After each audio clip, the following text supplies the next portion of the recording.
Whoa, glitch. Glitchy, glitch, glitch. Is my game broken? Oh, okay. That didn't look good for a minute there. Some of the problems I've been having in the game lately, it wouldn't have surprised me if that was it just dying on me completely. Hi there, welcome to my channel and welcome to part 3 of Strangerville Mystery with Cameron Fletcher. Last time when we left off, Cameron was just about to complete the second part of his aspiration by swapping the secret dossier he had compiled for the key card, which he's on his way to the curio shop to do just now. After returning from the secret lab, Cameron returned to see Erwin and gave him the secret dossier he had managed to compile. In exchange for this, Erwin handed him the key card. Now all that was left was for Cameron to take the key card to the secret lab and open the door to the secret basement. This would allow him to complete the second part of his aspiration. Cameron asked Erwin about his secret inventory after having heard so much about it, but Erwin replied, "Come back after you've encountered strange spores at the secret laboratory." Cameron wasn't sure what that meant, but as he needed to go back to open the door with the key card, he hoped that maybe he would find an answer to it there.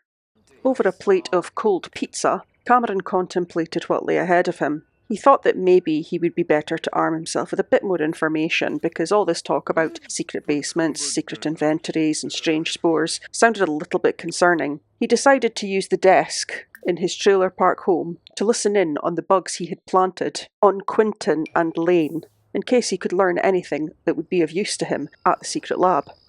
Upon listening into Lane, Cameron learned that Lane was saying, "Someone's got to sneak into that lab and figure out what is going on."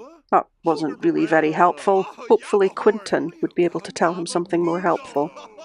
After listening in on Quinton, Cameron got a slightly more interesting response. "The things they made us do in that lab," he heard Quinton say.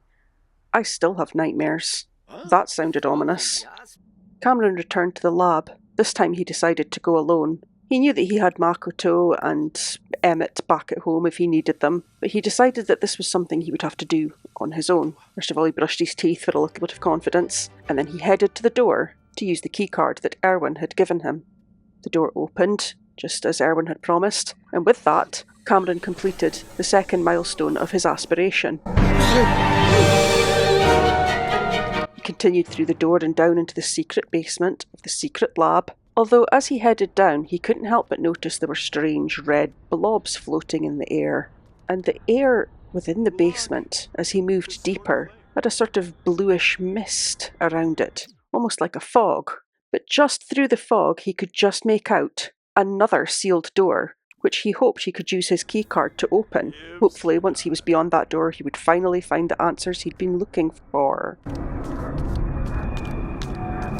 Uh-oh, Cameron didn't feel so good going into that mist. He felt a little lightheaded. In fact,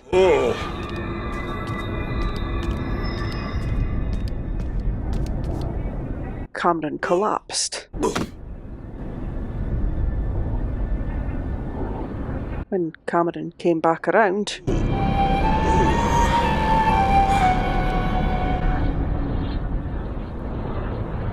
he wasn't quite himself. Something in that air he had breathed had changed him. In fact, when he woke up, Cameron found he only had one thing on his mind, which was that arboreal mind dreams through our flesh eyes. It was quite a strange thought. Cameron also suddenly found that he had an urge to plant bizarre plants. When he tried to walk,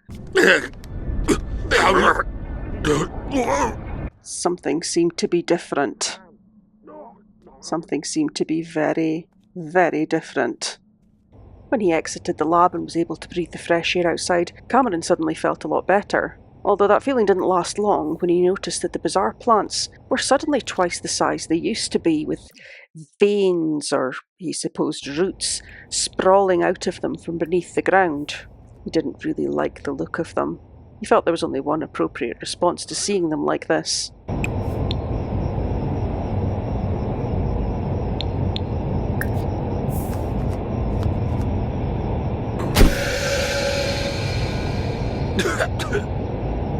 Unfortunately, the plant didn't really seem to respond, other than to send out a puff of that disgusting toxic blue mist. Cameron decided to head home, but as he did, he couldn't help but notice that the sky looked a little odd.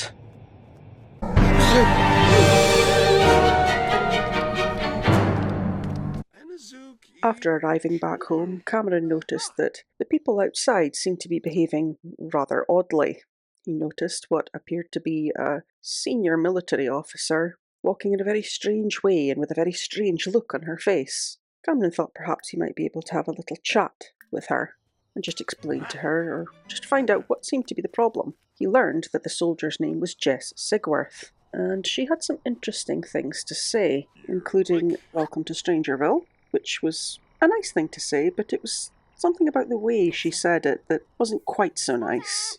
When Cameron tried to talk to Jess a little more, she simply said, "Her nest is clouded in beauty. We do not deserve her." Cameron wasn't exactly sure who she was talking about, and Jess was sounding delirious, but when he tried to get her to snap out of it, she was able to stop him without any effort. So he decided to just plant one of his Sims bugs on her and let her go, to see if perhaps he could learn something by listening in on her conversations. Judging by her dress, she seemed to be a more senior military officer, and perhaps she would be privy to more interesting information.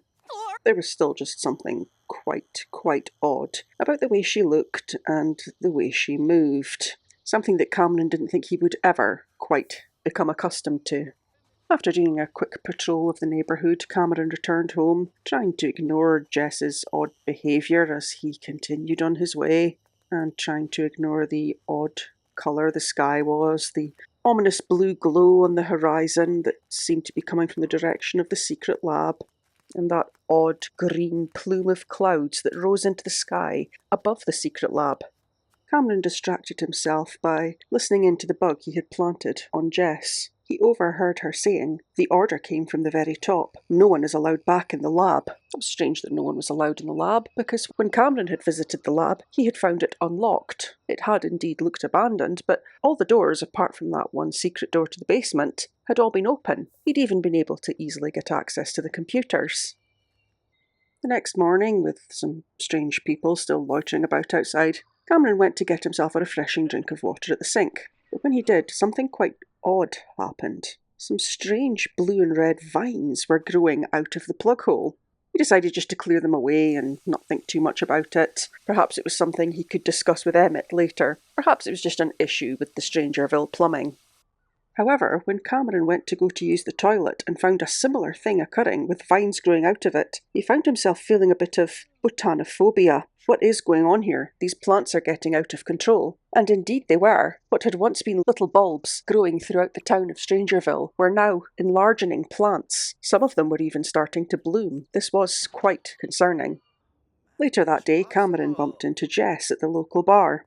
When he asked her how she was doing, because she seemed to be looking a lot better than she had the night before, she told him something quite strange. She said, "Someone broke into the lab and released spores. We're using our infection scanners to find them." Was she referring to him? Was she talking about the fact that he had acquired a keycard on questionable methods and accessed the secret basement in the lab? Jess then further admitted, "I just got this new infection scanner. It is really cool. It can... that is classified information. But if you can convince me, maybe I can give you one." Cameron thought it might be useful to get himself one of these scanners. Maybe if he could track down where these plants were coming from, he could stop them from coming up through the drains of his sinks and toilet. Cameron tried every method possible he could think to convince Jess to give him her scanner. First he tried impressing her with his muscles and how many push-ups he could do. Unfortunately, that didn't work. So he tried a slightly different approach. Cameron decided to try to be charming, to try to use his charisma and his romance skill to see if he could seduce Jess with a scanner.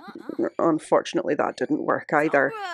Later that evening, Cameron invited Jess over for some cold pizza and to try and see if he could convince her to hand over her scanner to him, or even just let him borrow it. He didn't really need to keep it, just so he could do a little bit of investigating, see if he could fix the plant problem he was having. But when he tried to speak to her, something happened to her, and she started acting strangely again like she had the night before. This odd behaviour of hers seemed to be tied into the time of day. It seemed that when the sun went down and that blue glow overtook the sky, she lost her mind.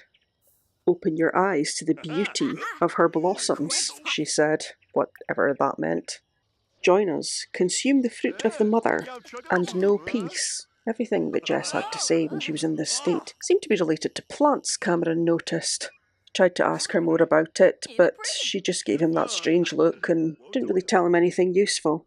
And still, vines continued to grow out of the plumbing all throughout Cameron's home.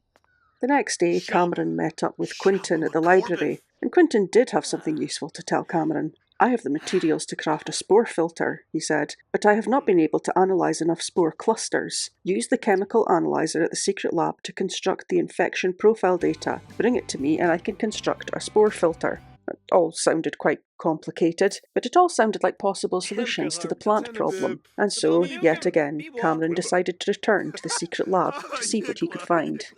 But first, before heading to the secret lab, Cameron and Quentin decided to pay a visit to Jess's house. Jess had quite a large family, so Cameron brought Quentin along to distract them, whilst he had a quick word with Jess, to try one last tactic to see if he could convince her to hand over her scanner. As much as it wasn't really Cameron's style, he wondered if perhaps his only option left was blackmail. When Cameron told Jess about the recording he had of her, she was devastated. She wasn't happy about being blackmailed, but she gave him money to stop the information from falling into the wrong hands. But it wasn't money that Cameron needed. He tried again. He thought that since money meant something to Jess, perhaps he could use it to bribe her for the scanner, offering her considerably more than she had offered him. The bribe seemed to work, and Cameron finally received the scanner, and with this, now he could return to the secret lab and start scanning for the spores that Quentin had mentioned. And as Cameron tries out his new scanner, scanning for spores on a nearby bizarre plant, we'll end our story here for today. Join us next time for part 4, when Cameron returns to the lab and continues his quest to solve the Strangerville mystery. Thanks for watching.